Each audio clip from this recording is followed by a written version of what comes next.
Grazie. Prima di cominciare la conferenza vorrei salutare a tutte e tutti quelli che sono venuti questa sera, specialmente ai fratelli già conosciuti che incontro con molto piacere quando vengo a Roma. Mi dispiace di non poter parlare in italiano durante la conferenza perché la lingua italiana soffrirebbe molto.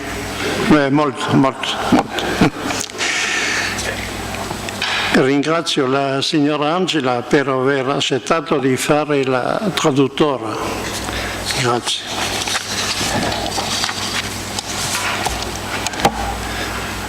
Une pédagogie de la fraternité. Au XVIe siècle, les humanistes de la Renaissance, l'Église catholique et la Réforme protestante multiplièrent les appels et les initiatives pour développer la scolarisation en Europe. Dans tous les pays, cela créa un dynamisme scolaire sans précédent. Auparavant, il existait déjà des universités, dont certaines très réputées et fréquentées par des étudiants de tout pays. Les jésuites, les oratoriens, les pères de la doctrine chrétienne de César de Bus, les disciples de Saint Joseph Calazans donnèrent un brillant essor au collège. Mais ces deux sortes d'établissements en France accueillaient uniquement des garçons et de familles riches. Heureusement, les promoteurs de l'enseignement pensaient que cela devait profiter aussi aux garçons des classes populaires et aux filles, jusque-là exclus de l'enseignement. Ce fut la grande nouveauté. Cependant, depuis la fin du Ve siècle, il existait en France et dans d'autres pays des écoles des rudiments, créées par l'Église catholique après la chute de l'Empire romain. Mais beaucoup de ces écoles avaient décliné ou disparu. Elles avaient besoin de reprendre vigueur. Nous n'allons pas retracer en détail les modalités de ce mouvement de scolarisation, mais rappeler succinctement la réalité scolaire que connaissait Jean-Baptiste de La Salle en France à la fin du XVIIe siècle, situation qui dura jusqu'à la Révolution de 1789. La situation scolaire en France à la fin du XVIIe siècle, c'était une société d'ordre. Un ordre était un groupe social. Vers l'année 1700, la France comptait 20 millions d'habitants. C'était le pays le plus peuplé d'Europe. Depuis le Moyen Âge, cette population se divisait en trois ordres. Le clergé, qui comprenait environ 400 000 membres. Ça veut dire 10 fois plus qu'aujourd'hui. La noblesse, qui comptait à peu près 370 000 personnes. Si on ajoute la bourgeoisie qui s'était enrichie et qui aspirait à s'identifier à la noblesse, on arrive à un total de 1 million de personnes, c'est-à-dire 5% de l'ensemble.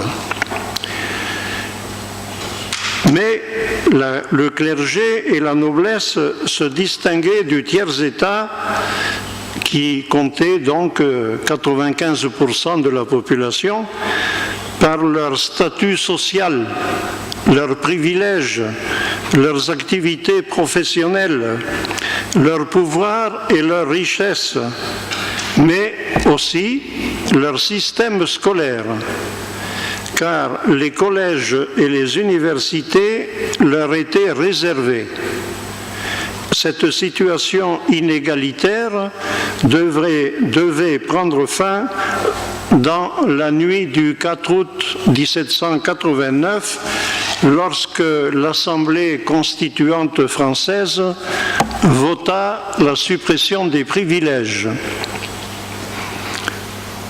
ce qui supprima par le fait même la dualité du système scolaire.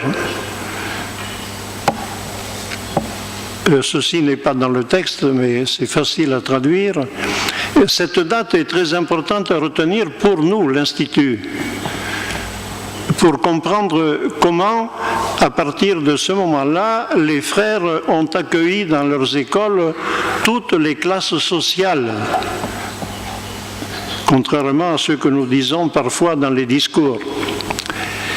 Car quand on parle de Jean-Baptiste Lassalle, on parle surtout de l'école populaire. Les écoles presbytérales, épiscopales et monastiques qui avaient vu le jour après 476, c'est-à-dire la disparition de l'Empire romain, avaient connu des fortunes diverses. Certaines avaient peu à peu donné naissance à des collèges et à des universités dans quelques villes, mais d'autres avaient végété ou disparu pendant ces 12 siècles. Les petites écoles, comme on les appelait avec un peu de mépris, connurent un nouvel essor à partir du XVIe siècle. Le Concile de Trente avait compris la nécessité d'instruire le peuple, surtout dans le domaine religieux. Les protestants avaient une attitude analogue pour répandre leur doctrine. Il y avait ainsi une vive concurrence entre les deux églises. Le Concile de Trente souhaitait l'ouverture d'une école dans chaque paroisse. Pas seulement en France, dans toute la catholicité, bien sûr, pour y enseigner le catéchisme. En même temps, de nombreuses congrégations religieuses féminines furent fondées et ouvrirent des écoles pour les filles après le Concile. En France, les petites écoles étaient diverses. Je vais en signaler 5 catégories. Il y avait d'abord les petites écoles payantes pour des garçons ou pour des filles. Elles étaient souvent tenues, dirigées par des maîtres ou des maîtresses laïques. Elles s'ouvrirent surtout dans les villes et plus rarement dans les villages. C'étaient les plus nombreuses des écoles populaires et elles étaient normalement contrôlées par le chantre au nom de l'évêque du diocèse. Le chantre, c'était le directeur diocésain des écoles. Les maîtres et maîtresses étaient choisis et nommés par l'Église. Les scolarités perçues étaient leur moyen de vivre, leur gagne-pain, comme nous disons. L'ouvrage de Jacques de Battencourt intitulé « L'école paroissiale », paru en 1654, nous donne une bonne description de ce qu'étaient ces écoles. En plus, il y avait ensuite les écoles de charité.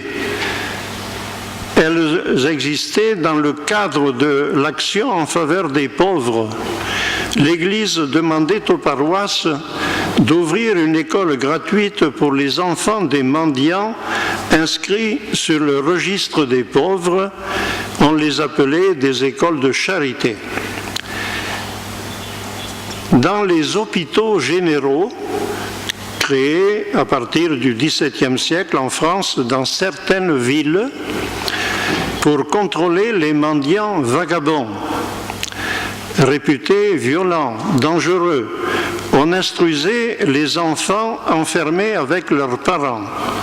Naturellement, c'était aussi une école gratuite. Plusieurs couvents de religieuses enseignantes tenaient simultanément 2 écoles dans leur couvent. Une école de jour gratuite pour les filles pauvres et une école de pensionnaires pour les filles de familles riches qui payaient leur pension. Et ces 2 écoles fonctionnaient séparément. C'est important à noter, la séparation riche-pauvre. Et en 5e lieu, il convient de mentionner les écoles ouvertes par la Corporation des maîtres écrivains dans quelques villes importantes pour le commerce. Elles recevaient une clientèle plus riche et elles étaient payantes et même assez chères. Cet ensemble d'institutions couvrait donc les besoins scolaires de toutes les catégories sociales du tiers-État. Il ne faut cependant pas se tromper. En 1690, 20% seulement des enfants en France étaient scolarisés, avec des différences très importantes selon les régions et selon les milieux sociaux. Quant aux pauvres, on les appelait à l'époque les mendiants, les sédentaires ou les itinérants. C'étaient ceux qui ne pouvaient pas subvenir à leurs besoins et faisaient appel à l'assistance publique. C'est la définition qu'on donne. Sur le plan scolaire, le bureau des pauvres de la paroisse offrait une école de charité aux sédentaires et les hôpitaux généraux aux errants.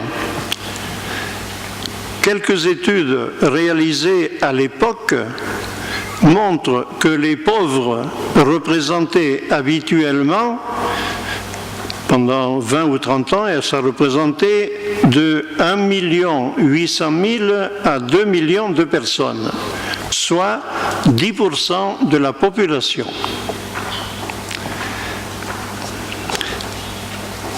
Après cela, je voudrais revenir sur la clientèle des écoles des frères.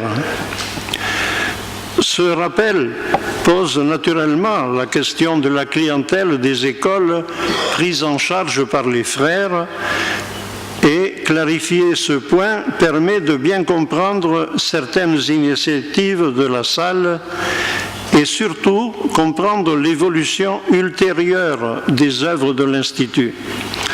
Comme le montre clairement sa biographie, son action et ses écrits, la salle ne s'est jamais limitée aux 10% d'enfants pauvres. Répondant aux appels des évêques, des curés de paroisse et parfois des autorités civiles, il acceptait d'envoyer une communauté de frères dans des écoles qui accueillaient les enfants des artisans et des pauvres. Vous connaissez, c'est lui qui a écrit ça 5 fois dans ses écrits. C'est-à-dire tout l'éventail de la société populaire urbaine. Les artisans au sommet, les pauvres en bas. Toute la société. C'est-à-dire toute la population urbaine. Mais il voulait absolument que ces écoles soient accessibles aux pauvres. Et pour cela, il fallait qu'elles soient gratuites. Les frères tiendront partout les écoles gratuitement, et cela est essentiel à leur institut, écrit Jean-Baptiste de la Salle dans les règles communes des frères. Avec des formulations presque identiques. Il le répète dans la formule de consécration de 1694, dans le mémoire sur l'habit, dans le recueil des petits traités Et enfin, dans la méditation 92 pour le 31 décembre, il insiste. Vous devez tenir l'école gratuitement, cela est essentiel à votre institut. Je pense qu'on ne saurait être plus explicite. L'histoire montre que les frères sont demeurés farouchement attachés à ce principe jusqu'à la fin du XIXe siècle. Mais depuis quelques dizaines d'années, dans l'Institut, on entend dire que La Salle a fondé des écoles pour les pauvres, pour les enfants de la rue, parfois, pour les orphelins, pour les enfants abandonnés. Tout cela est historiquement faux. Que ce soit clair pour vous qui êtes là. C'est historiquement faux. Mais il a fait une œuvre originale en décidant que ces écoles s'adressaient à tous. J'y reviendrai après. Mais elles seraient gratuites pour tous. C'est d'ailleurs ce qui suscita la colère des maîtres des petites écoles et qui lui valut des procès, des saccages d'écoles, des condamnations par le tribunal. Ce qui veut dire que, paradoxalement, La Salle lutta et souffrit pour garder les riches et non les pauvres dans ses écoles, parce que personne ne lui contestait la présence des pauvres, mais on lui contestait l'accueil gratuit de ceux qui auraient pu payer. Quelques réalisations particulières montrent qu'il demeurait ouvert à d'autres possibilités. Par exemple, les académies dominicales pour les jeunes travailleurs, le cours pour les jeunes Irlandais et surtout l'œuvre de Saint-Illon qui eut une existence durable et où les pensionnaires n'étaient pas reçus gratuitement, bien sûr. Ils payaient leur pension. Ces écoles gratuites qui mélangeaient tous les niveaux socio-économiques durèrent jusqu'à la Révolution française. Les frères, au XVIIIe siècle, y ajoutèrent des pensionnats dans plusieurs villes de France. Et la suppression des privilèges dans la nuit du 4 août, comme je l'ai dit, fit disparaître les trois ordres de la société et la dualité des systèmes scolaires. Il resta l'école de la République, point final. Quand les frères réouvrirent leurs écoles en France au début du XIXe siècle, ils s'adressèrent naturellement à toute la société, bourgeoisie et noblesse comprises. Mais les frères continuaient à rester attachés à la gratuité. Dans cette situation du XVIIe siècle, Jean-Baptiste de La Salle introduisit une rupture au niveau de la pédagogie. Nous savons que jusqu'à l'âge de 28 ans, La Salle n'avait pas envisagé de se consacrer aux écoles. Il le dit expressément dans le mémoire des commencements. Il y fut amené par quelques événements que ses premiers biographes racontent en détail. Lui-même vit dans ce cheminement spirituel l'action de Dieu dans sa vie.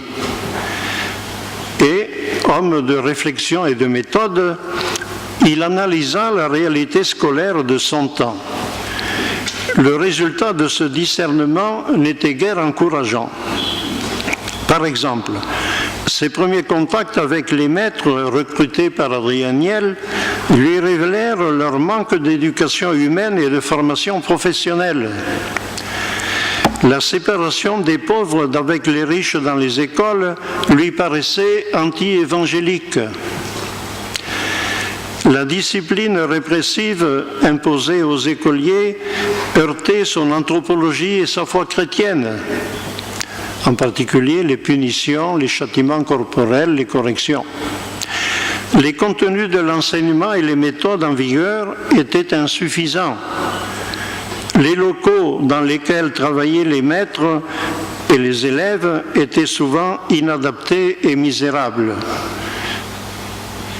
Je signale que j'ai un peu expliqué ça dans le cahier Lassalien 62 au début, la misère des petites écoles. Ceux qui ne l'ont pas lu doivent le faire avant la Pentecôte.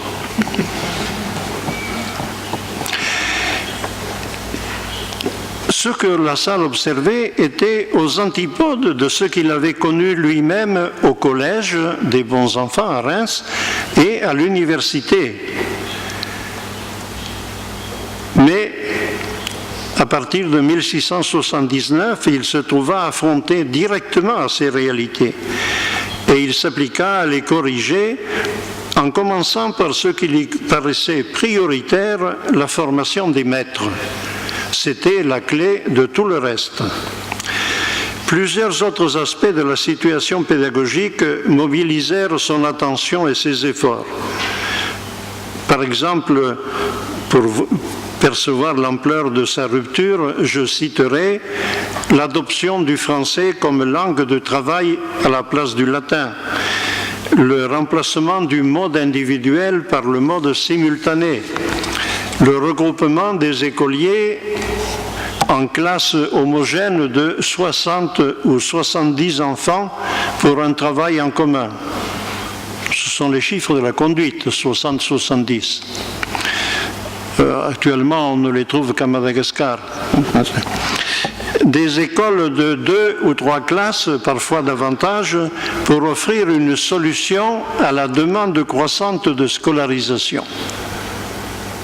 Et une petite parenthèse, les maîtres des petites écoles, en dehors de Jean-Baptiste Lassalle, travaillaient seuls, ou seuls quand c'était des femmes. Et selon le mode individuel, on peut très facilement imaginer qu'ils ne pouvaient s'occuper que de 4 ou 5 élèves dans la matinée, et peut-être 4 ou 5 dans l'après-midi, chacun à son tour. Tandis que dans le système de Lassalle, on en avait 60-70, 3 fois 60-70 dans une école.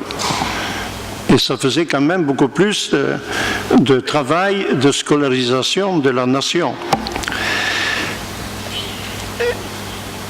Il a voulu des locaux assez vastes, aménagés et meublés pour un nombre d'élèves aussi important. Il a voulu l'uniformisation du matériel scolaire nécessaire pour faire du mode simultané. Les livres, le papier, les plumes, le tableau, tout était homogène. Il a mis en place des progressions rigoureuses dans les apprentissages. Il a voulu des horaires fixes avec contrôle de l'assiduité et de la ponctualité. Car dans le système individuel, chaque élève pouvait arriver à son tour, quand c'était à lui de passer avec le maître. Il a voulu le principe d'ordre parce que le système individuel introduisait beaucoup de désordre dans les classes, dans les écoles. Et puis, il a voulu surtout la relation avec les parents d'élèves. Très important par rapport à ce que j'ai dit. C'est pour ça qu'il ne s'est pas occupé d'abandonnés ou d'orphelins. Non, non, il fallait que les parents soient là et viennent présenter l'enfant. Sinon, on ne les prenait pas. Ils étaient dans des hôpitaux. C'est très important pour ne pas dire n'importe quoi sur le travail de Lassalle. Bon, cette liste est longue, mais elle n'est pas exhaustive, il y a d'autres aspects. Et pour mettre tout cela en route, il faut une pédagogie. Je voudrais d'abord évoquer, en citant le Jean-Baptiste Blain, la naissance, l'intuition de la fraternité. Jean-Baptiste Blain affirme que le changement d'habit introduisit le changement de nom. Dès le début, en 1683-84, les maîtres demandèrent à Lassalle de s'appeler frères entre eux. Ils étaient laïcs, hein? Ils n'étaient pas religieux. Et Blain continue. Celui de frère étant celui qui convenait, il fut celui compris et on laissa le nom de maître d'école à ceux qui en font la fonction à leur profit.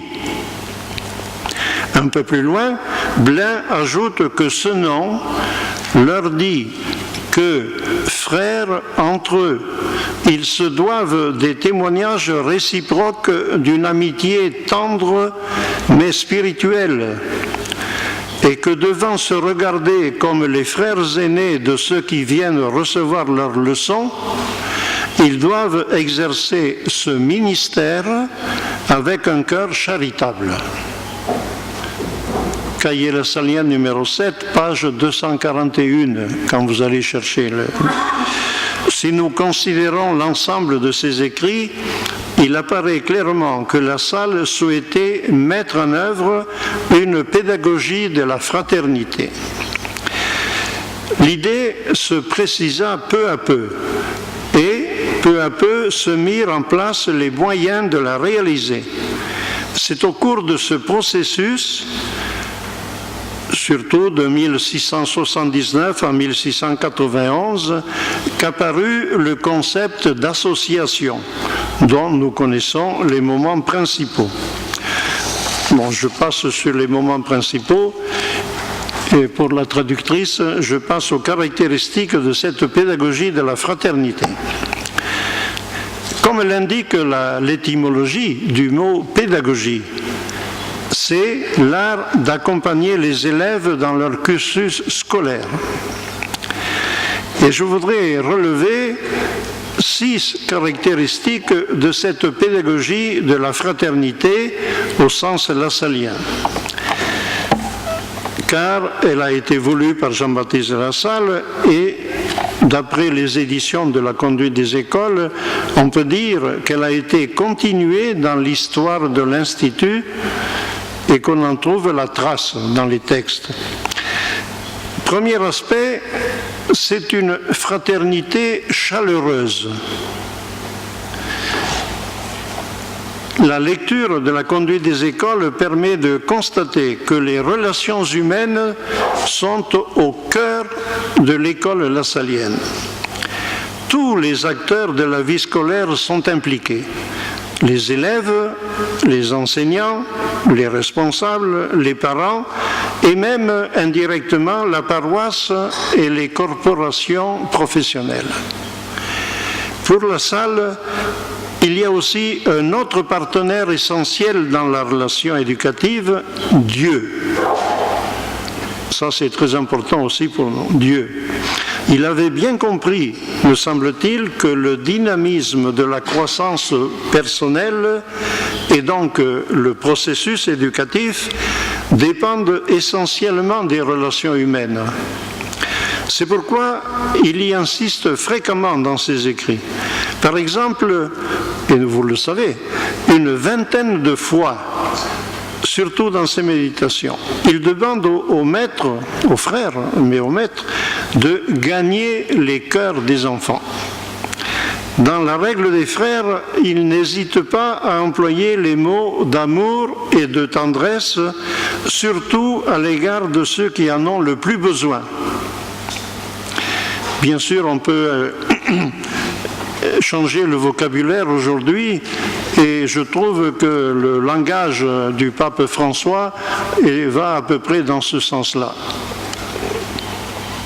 Si vous n'êtes pas d'accord, vous avez le droit. Cette insistance indique clairement qu'il voulait rompre avec la tradition sociale et scolaire de la sévérité, de la répression et des châtiments corporels.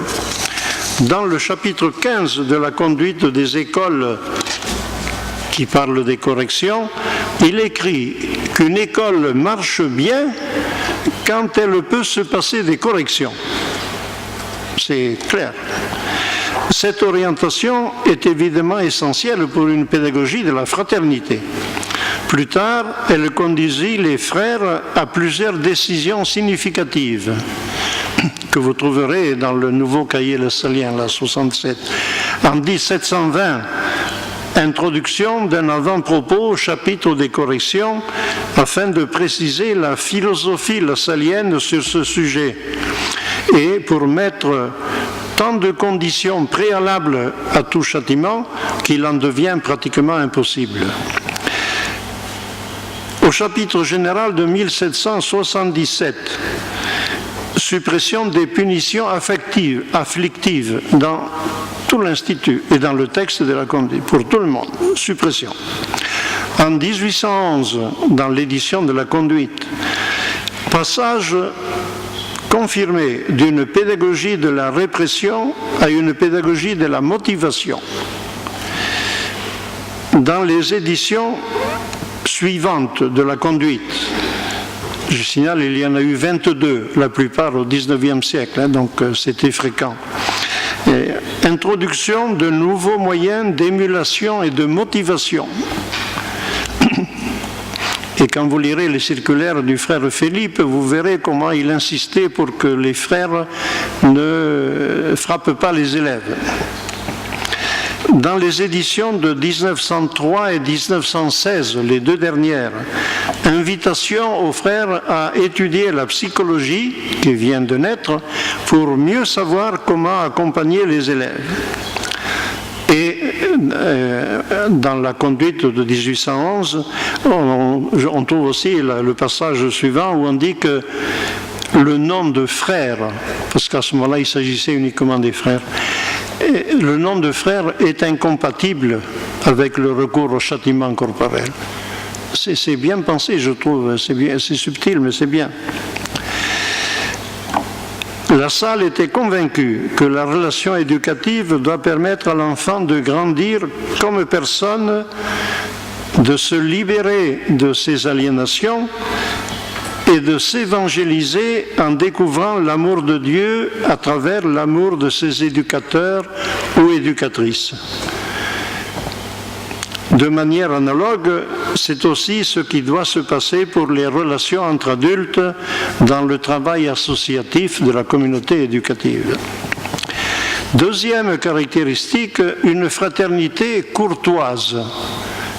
Et ça me paraît également très important.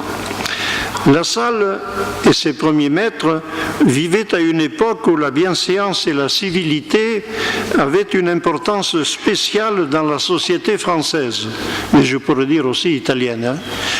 Et la courtoisie existait déjà au Moyen-Âge en France, mais seulement dans quelques milieux aisés.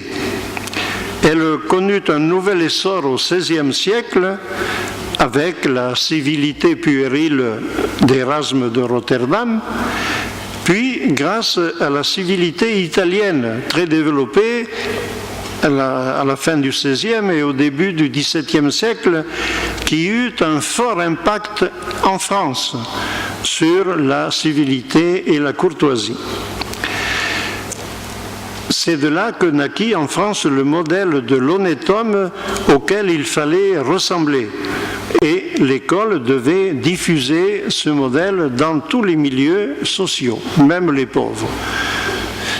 Lassalle lui-même, dans son enfance familiale et de son éducation au collège des bons enfants, baigna constamment dans une ambiance de bienséance et de civilité. Il en expérimenta les bienfaits, les avantages personnels et sociaux. Il en comprit l'utilité dans la vie. Ses biographes nous racontent le choc que fut pour lui la rencontre avec les premiers maîtres. C'est paru aussi dans les films sur Jean-Baptiste de Lassalle que vous avez vu peut-être. On peut raisonnablement penser que naquit alors chez lui la décision de faire une place importante à la bienséance et à la civilité dans ses écoles. Le changement d'habit des maîtres fut une des premières marques de ce changement de civilité. 20 ans plus tard, même avant de rédiger les règles communes des frères, avant de rédiger la conduite des écoles, Jean-Baptiste de Lassalle publia les règles de la bienséance et de la civilité chrétienne C'est un signe de l'importance qu'il y accordait, car c'était une base de son anthropologie, comme l'indique la préface de cet ouvrage. Parce que je crois la civilité est une condition nécessaire du vivre ensemble en société. C'est le fondement humain de la fraternité. Il y a une cohérence évidente entre l'éducation à la civilité et le désir de proposer une pédagogie fraternelle. Son ouvrage eut d'ailleurs un grand succès en France jusqu'au début du XXe siècle.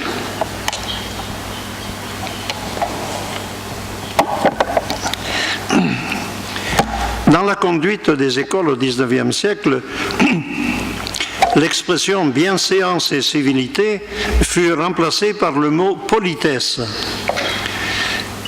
Par contre, on y ajouta un nouveau chapitre dans la conduite, intitulé « Leçons de politesse » pour les élèves. Celles-ci continuèrent jusqu'au XXe siècle dans les écoles et dans la formation initiale des frères eux-mêmes. Les vieux frères comme moi, nous nous souvenons qu'au petit noviciat, au noviciat, au scolastica, on avait chaque semaine une leçon de politesse. Les jeunes, ils n'ont pas connu ça. Cela témoigne d'un souci constant, même si le mot politesse semble moins riche que ceux de bienséance et civilité. Je pense personnellement que ce sujet demeure d'une brûlante actualité dans le monde lassalien. Parce que quand disparaît la civilité, le tissu social se délite, et nous en sommes témoins tous les jours. C'est le drame actuel de beaucoup de sociétés. Pour La Salle et les frères du XVIIe siècle, élever, éduquer les enfants des artisans et des pauvres à la civilité, c'était leur donner une chance supplémentaire d'insertion sociale et de promotion professionnelle. C'est encore vrai aujourd'hui. Troisième aspect, une fraternité ambitieuse. Dans l'organisation sociale du XVIIe siècle, les membres du tiers-état du peuple avaient peu de possibilités de promotion économique. Le monde des corporations avait atteint le sommet de son fonctionnement et se trouvait bloqué. Par contre, l'organisation administrative du pays et le développement industriel créaient de nouveaux emplois. On les appelle parfois des métiers de plume, d'écriture. L'école pouvait y préparer. C'est ce que voulait faire l'école lassalienne et de manière excellente. Cette ambition reposait d'abord sur une confiance sincère dans les capacités de progrès et de réussite des élèves, pourvu qu'ils soient bien orientés et formés. C'est ce qui amena La Salle et les frères à proposer dans les écoles des apprentissages plus exigeants, plus rigoureux et plus élevés que ceux de l'ensemble des petites écoles. J'ai lu les textes de l'époque des autres écoles, mais c'est la conduite des écoles qui est la plus exigeante dans ce domaine. Pour cela, il ne suffisait pas d'apprendre à lire pour étudier le catéchisme, comme voulait l'Église. Il fallait lire intelligemment, en caractère ordinaire d'imprimerie, en caractère de civilité qui était particulier à l'époque, dans toutes sortes de manuscrits encore très fréquents dans les bureaux, et sans oublier le latin qui est prévu dans la conduite. Car les élèves risquaient de trouver tout cela dans leur travail. Il ne suffisait pas d'acquérir l'écriture spontanée, qu'on appelait à l'époque l'écriture jetée, mais il fallait maîtriser la calligraphie en écriture ronde et en italique, comme chez les maîtres écrivains. il fallait connaître les règles orthographiques françaises, si compliquées, si vous avez étudié le français, et non encore fixées à l'époque. En arithmétique, il ne suffisait pas de prendre les 4 opérations. Il fallait être capable d'inventer des situations problèmes, des situations de la vie concrète, et ce que faisaient les élèves dans les écoles des frères. En résumé, l'école lasallienne recherchait en tout la qualité et l'excellence, afin d'augmenter les chances de promotion des élèves. Et cette excellence, elle concernait d'abord les maîtres eux-mêmes. Pour les maintenir cela, il fallut subir les attaques des maîtres écrivains, les procès, les condamnations. Mais les frères n'en tinrent pas compte car ils estimaient cela nécessaire pour l'avenir des écoliers. Et cette fraternité ambitieuse est une constante dans l'histoire de l'Institut, 19e, 20e siècle. Je vais passer là-dessus parce que la montre tourne. Pour la traductrice, je passe au 4e mois, une fraternité solidaire. Guidée par l'Évangile et par son sens de la fraternité, La Salle n'était pas à l'aise avec la séparation qui existait à son époque entre école des pauvres et école des riches. Je l'ai déjà dit, mais je voudrais ajouter que, et on sait par l'histoire, que dans certaines écoles, on acceptait parfois des élèves, même gratuits, même pauvres, mais dans la classe, ils étaient séparés des autres. C'était la forme de la ségrégation à cette époque-là. Et Jean-Baptiste de La Salle, en se référant à Saint Paul, voulait, comme lui, annoncer l'Évangile à tous. Il refusait donc la ségrégation entre écoles de charité et écoles payantes, car cela aboutissait à une ségrégation sociale. Son choix d'ouvrir gratuitement ces écoles à tous étonna et gêna effectivement les maîtres des écoles payantes qui voyaient une partie de leur clientèle, donc de leurs revenus d'argent, les abandonner pour aller chez les frères. C'est une réalité historique. Ces maîtres protestèrent, se plaignirent au chantre et assignèrent La Salle devant le tribunal. Et ils le firent condamner. En cette occasion, La Salle montra la force de sa conviction en refusant d'aller au bureau des pauvres des paroisses pour contrôler la situation économique des parents d'élèves.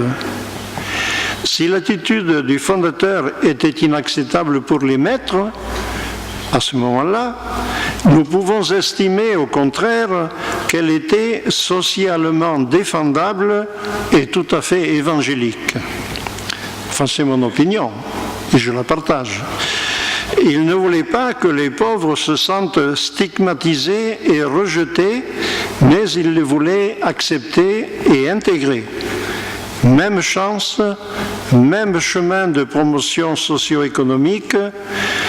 Dans la règle des frères, il disait même que les pauvres devaient être aimés plus que les autres. C'est clair, aussi clair que ça. Dans leur défense de la gratuité, les frères suivront longtemps l'exemple du fondateur. La volonté de mélanger dans les mêmes classes des élèves de tout niveau économique est particulièrement défendable. C'est une manifestation de la fraternité universelle telle qu'on la trouve dans l'Évangile. Dans la règle des frères, La Salle avait écrit « Ils témoigneront une égale affection pour tous les écoliers, même les plus pauvres, que pour les riches, parce qu'ils sont beaucoup plus chargés par leur institut des uns que des autres. » Ou bien, ils aimeront tendrement tous leurs écoliers, ils ne se familiariseront cependant avec aucun d'eux et ne leur donneront jamais rien par amitié particulière.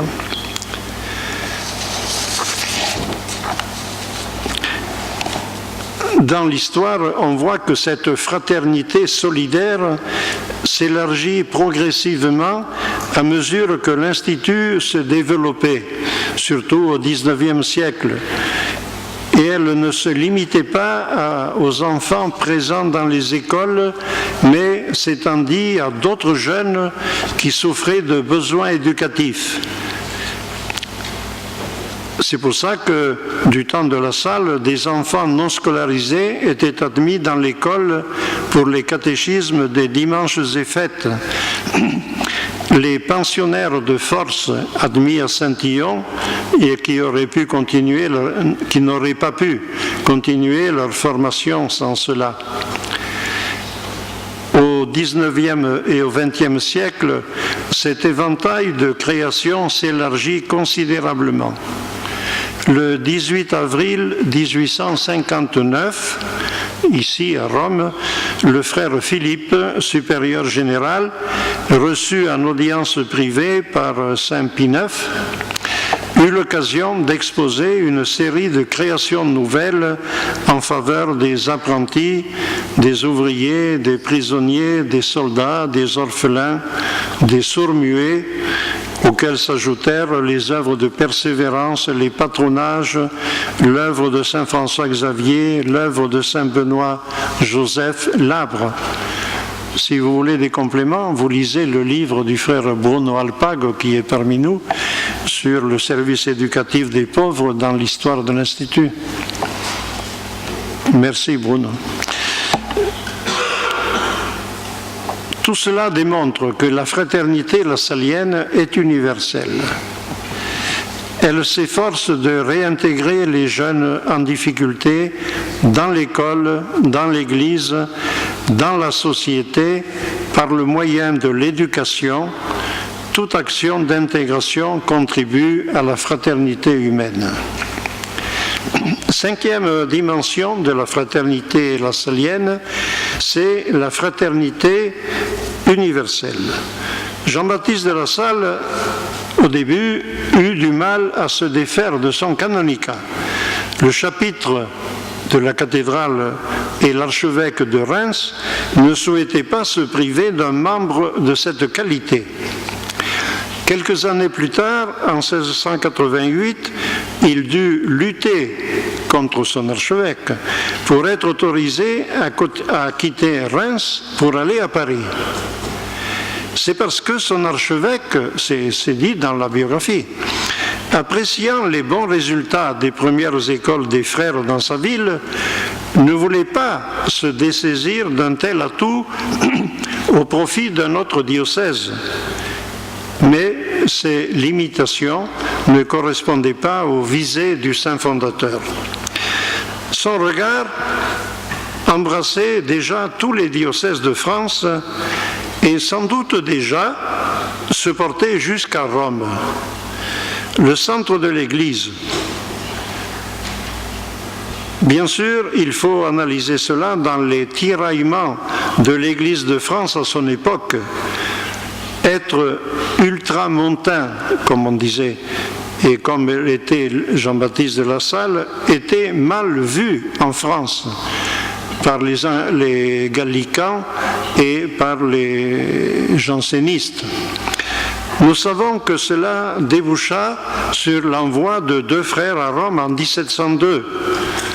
Et quand l'un d'eux fit demi-tour, La Salle accepta de faire une exception qu'il avait refusée ailleurs. Il accepta que Gabriel Drolin reste seul à Rome pendant de nombreuses années. Il dérogeait ainsi au travail en association qui se trouvait pourtant au cœur de la formule de vœux. C'était un témoignage de catholicité essentiel pour l'image de l'Institut. Jean-Baptiste de La Salle avait observé la manière de travailler des maîtres des petites écoles et s'était rendu compte que cela ne convenait pas à ce qu'il envisageait lui-même. Les maîtres avaient un rôle irremplaçable, encore fallait-il qu'ils y soient préparés. Il souhaitait donc des maîtres humainement éduqués et professionnellement compétents. Des maîtres travaillant en association.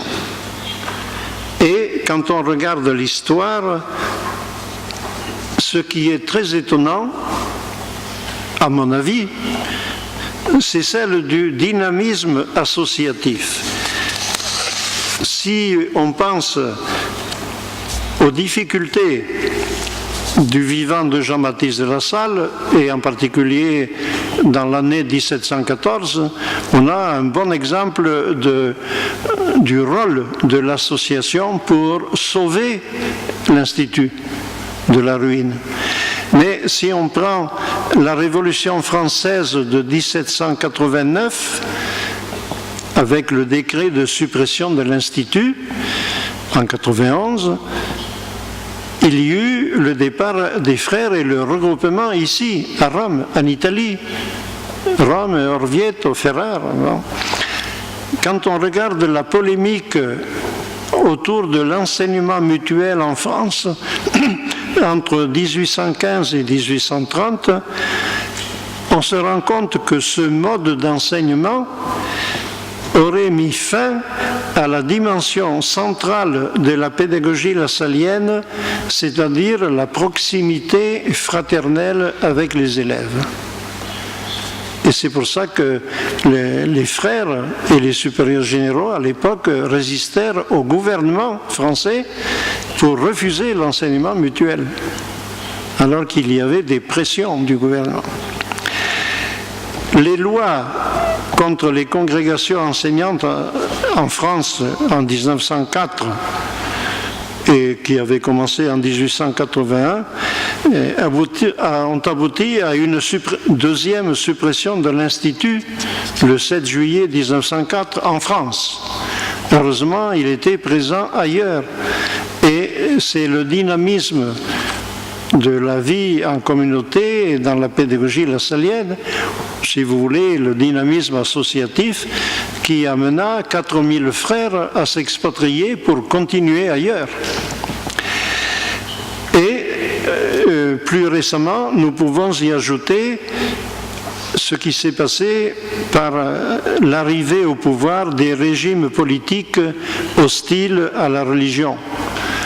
Il suffit de lire l'histoire des frères au Mexique, en Europe de l'Est, dans plusieurs pays musulmans, en Chine, parce qu'il y a eu des frères en Chine, et au Vietnam plus récemment. Et ce qui a sauvé, c'est toujours l'association. Je suis particulièrement surpris de voir comment la force de l'association a permis de surmonter ces oppositions politiques et d'offrir des solutions alternatives, parfois provisoires et parfois durables, durant ces 3 siècles. Et je termine ces caractéristiques par la fraternité évangélique. Comme je l'ai déjà évoqué, au XVIIe siècle, l'Église de France attendait expressément, parce qu'il y a des documents là-dessus, que les petites écoles dont elle était responsable apprennent aux enfants à lire pour leur faire étudier le catéchisme. Et c'était dans la suite du Concile de Trente. Jean-Baptiste de La Salle trouva que cette finalité, avec laquelle il était d'accord, était insuffisante. Et dans le 3e point de la méditation 160, pour la fête du roi Saint-Louis, il dit clairement que l'école lassallienne, enfin il dit l'école des frères bien sûr, doit viser à la fois le bien de l'Église avec celui de l'État. Ce sont ces mots. Et il précise, vous procurerez le bien de l'Église en les faisant de véritables chrétiens et en les rendant dociles aux vérités de la foi et aux maximes du Saint-Évangile. Vous procurerez le bien de l'État en leur apprenant à lire et à écrire et tout ce qui est de votre ministère eu égard à l'extérieur. Mais il faut joindre la piété avec l'extérieur, sans quoi votre travail serait peu utile. C'est un texte que je trouve très fort et très clair sur les finalités de l'école lassalienne pour une formation intégrale. Pour donner un exemple du temps de Jean-Baptiste de La Salle dans la conduite des écoles, les frères passaient 40 heures par semaine avec les élèves, dimanche compris. J'ai lu là dans un article qui vient de paraître à Turin sur Jean-Baptiste de La Salle, qui est très bien, mais il y a quelques détails où on dit, par exemple, que les frères, ils allaient à l'école 7 jours sur 7. C'est pas vrai, 6. Parce que dans la semaine, il y avait un jour de congé, qui était le jeudi. Mais bon, c'est un petit détail, j'ai lu ça il y a 2 heures à peine. Et à l'époque, 40 heures par semaine, 20 heures consacrées à des activités religieuses, de prière, de réflexion, de catéchisme, d'examen, de cantique, 20 heures par semaine. Même à Rome, vous ne faites pas autant d'heures par semaine. Bon. Cette place de l'évangélisation, de la formation religieuse, a continué à travers les éditions suivantes de la conduite des écoles. Mais bien sûr, aujourd'hui, nous sommes dans une situation mondiale tout à fait différente, avec des écoles plurielles du point de vue religieux. Le problème se pose en termes très différents, mais je pense qu'il y a quand même des moyens de proposer, de réaliser une formation spirituelle de tout le monde qui n'est pas la formation religieuse. Malheureusement, dans l'histoire et dans la Sainte Église de Dieu, on confond religion et spiritualité. Et c'est très embêtant, parce que ça limite beaucoup les possibilités. Bien. Pour ne pas abuser de votre patience et de votre attention, je vais terminer en disant que ce que Jean-Baptiste de La Salle a voulu, nous l'avons appelé pendant longtemps le ministère d'éducation chrétienne. Et c'est pas faux, c'est bien ça que nous faisons. Depuis quelques années, moi, je parlais de ministère de l'amour de Dieu, parce qu'il me semble que les premières méditations pour le temps de la retraite parlent de cela, le ministre de l'amour de Dieu, l'amour sauveur, le sauveur pour tous les hommes.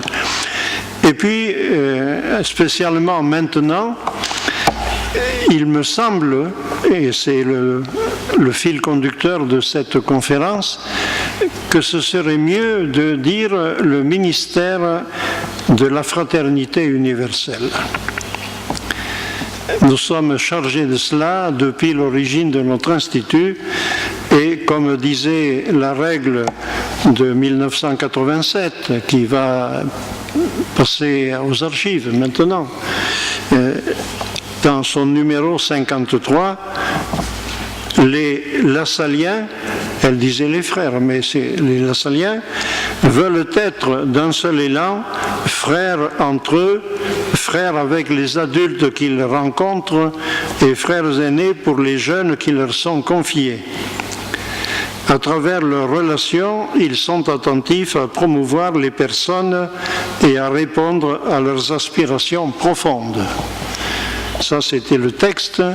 J'espère qu'on ne l'a pas changé. Sinon, il faut recommencer la règle. Je pense qu'il n'y a pas de plus beau ministère dans le monde d'aujourd'hui que celui-là, quand on voit la situation du monde. Merci de votre attention. Pardon pour la longueur.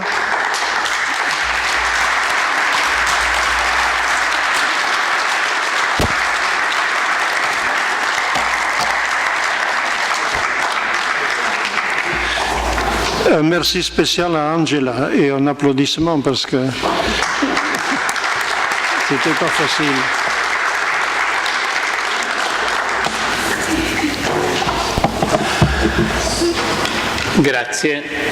Grazie Angela.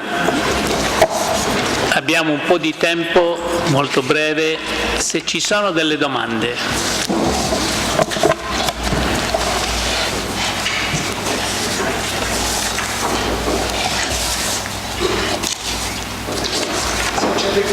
Sì.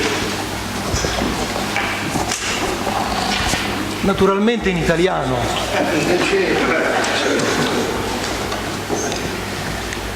Un po' provocativamente e in una brevissima sintesi.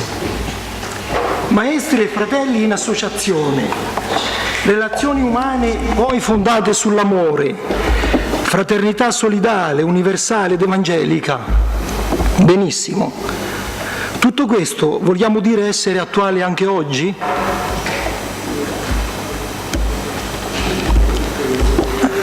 È bello poterlo dire.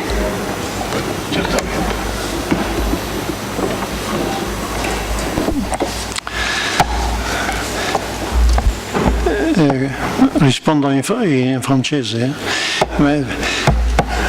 Je suis intimement convaincu qu'elles sont tout à fait actuelles, que c'est le chemin de l'avenir pour le monde lassalien entier. Et j'ai lu dans la dernière circulaire du Conseil général qu'on va préparer dans les prochaines années une nouvelle déclaration pour les Lassaliens, frères et laïcs, et je fais des neuvaines pour que cette déclaration soit centrée sur le ministère de la fraternité, si on veut dire quelque chose au monde actuel, parce qu'en plus c'est un besoin énorme que nous voyons tous les jours dans les sociétés à travers le monde, entre les pays et tout cela. Vraiment, je crois, mais sincèrement, que c'est tout à fait actuel et qu'on a encore beaucoup de chemin à parcourir dans ce sens-là.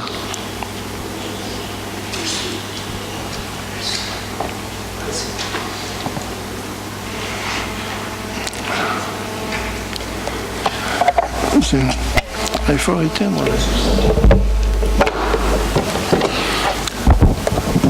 Buonasera. Ho ascoltato con molta attenzione ciò che ha detto a noi. Io ho avuto il piacere di visitare in Francia, a Rouen, il collegio della Salle. E questo mi ha dato la possibilità di capire che noi in Italia non abbiamo le stesse possibilità che hanno in Francia coloro che frequentano le scuole private. Io ho studiato in un collegio dove non ho pagato nulla e ho potuto tenere una mia condotta molto bene perché ho avuto la possibilità di diplomarmi in musica e non ho speso nulla ed ero in un collegio a Salerno dove vivevo notte e giorno. Adesso in Italia questa possibilità non viene data a tutti di poter studiare e frequentare la scuola della Salle, perché coloro che non hanno la possibilità economica di pagare queste scuole non possono, come in Francia, detrarre dalle tasse ciò che pagano nei collegi francesi. Quindi questa è una politica sbagliata italiana che non consente a coloro che hanno attitudini e non hanno invece la possibilità economica di frequentare le scuole, che sono queste scuole cristiane, sono importantissime, sono di un valore incommensurabile.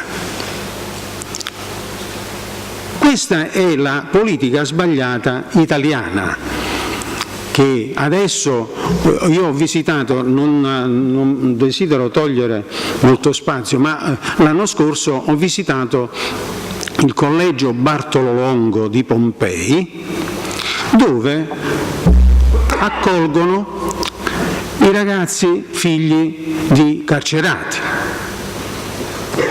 e fu approvata, ho saputo poi col mio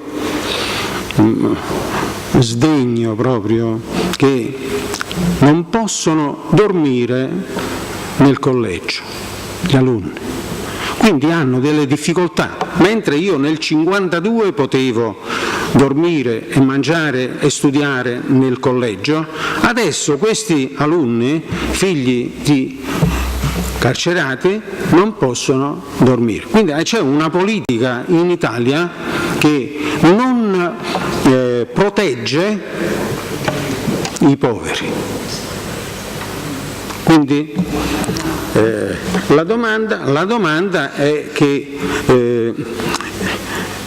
dobbiamo fare qualcosa anche in Italia e dare la possibilità a tutti coloro che hanno attitudini di frequentare queste nostre scuole cristiane. Grazie. Sì.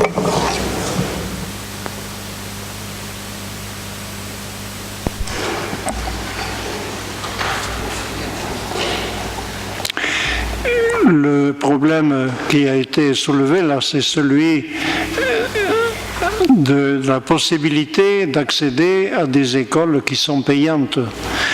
Et cela dépend des pays, bien sûr.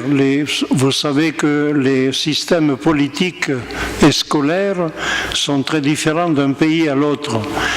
Et je pense qu'au début, monsieur il a dit que pour Jean-Baptiste de la Salle, c'était plus facile à son époque. C'est vrai, et on a vu après, dans l'histoire, que le maintien de la gratuité est devenu impossible à partir de la fin du XIXe siècle. Parce que lorsque les frères prenaient une école, il y avait quelqu'un qui s'était engagé à payer le salaire des frères, si on peut dire comme ça, c'est-à-dire une somme d'argent. Pour les personnes qui ne savent pas, Jean-Baptiste de la Salle, quand il acceptait d'envoyer une communauté pour prendre une école, il demandait 150 livres de l'époque pour chaque frère pendant l'année. Mais comme la vie économique a beaucoup augmenté au XVIIIe siècle, par exemple, à la fin du XVIIIe siècle, les supérieurs qui faisaient la même chose, ils demandaient 250 et parfois 300 livres pour que les frères puissent vivre. Donc le problème de la gratuité était résolu, mais ça changeait. C'est pour ça d'ailleurs qu'au XIXe siècle en France, les frères ont été intégrés dans l'enseignement public. qu'on appelait à l'époque l'université impériale au début, le Napoléon. Et comme ils étaient dans l'enseignement public, ils pouvaient être rémunérés par les autorités publiques et ils ne demandaient rien aux élèves. Ça leur permet de garder la gratuité. Mais lorsqu'on a mis des lois contre les congrégations, à partir de 1881, les frères se sont trouvés dans la situation inverse. Ceci est une plaisanterie de la Providence. C'est pas parce que les frères, ils pouvaient travailler gratuitement jusque-là, et au moment où l'enseignement public est devenu gratuit, les frères ont été obligés de faire payer les élèves. Et de plus en plus. Je veux dire sérieusement que le problème de la gratuité, donc de l'accès des pauvres aux écoles, c'est un problème très, très dur, et très varié dans le monde. Je connais un certain nombre de situations dans le monde où, par exemple, l'Italie, oui, j'ai quand même vécu longtemps en Italie, je sais que c'est pas commode parce qu'il n'y a pas d'aide de l'État pour les écoles catholiques. Mais c'est la même chose aux États-Unis, c'est la même chose au Mexique, même un pays très catholique, tout est payant. Et alors c'est vrai que vous avez dit ça, je pense, monsieur, qu'en France, on a eu la chance d'avoir une loi en 1960 qui par contrat, aide les établissements privés, et ça a facilité l'accueil des familles plus pauvres. La même chose s'est produite en Espagne 20 ans plus tard, avec l'arrivée des socialistes, là. Et c'est sûr que c'est bien. Il y a d'autres pays où c'est depuis plus longtemps, même en Europe. Bon. Alors, je n'ai pas de solution personnelle. C'est sûr que c'est une question aussi de politique de justice, politique sociale. Et si le gouvernement ne fait rien pour les pauvres, effectivement, je ne peux pas vous conseiller de devenir faux monnayeur et d'imprimer des faux billets pour payer la scolarité des élèves. Non, je ne peux pas. Non, mais c'est un grave problème. Et là, on est même en dehors de la gratuité. Je veux dire, c'est un problème plus large, plus complexe que le seul problème de la gratuité. C'est un problème de politique et d'idéologie. Oui. Grazie, penso che non abbiamo altro tempo, siete invitati tutti, Diego darà delle istruzioni.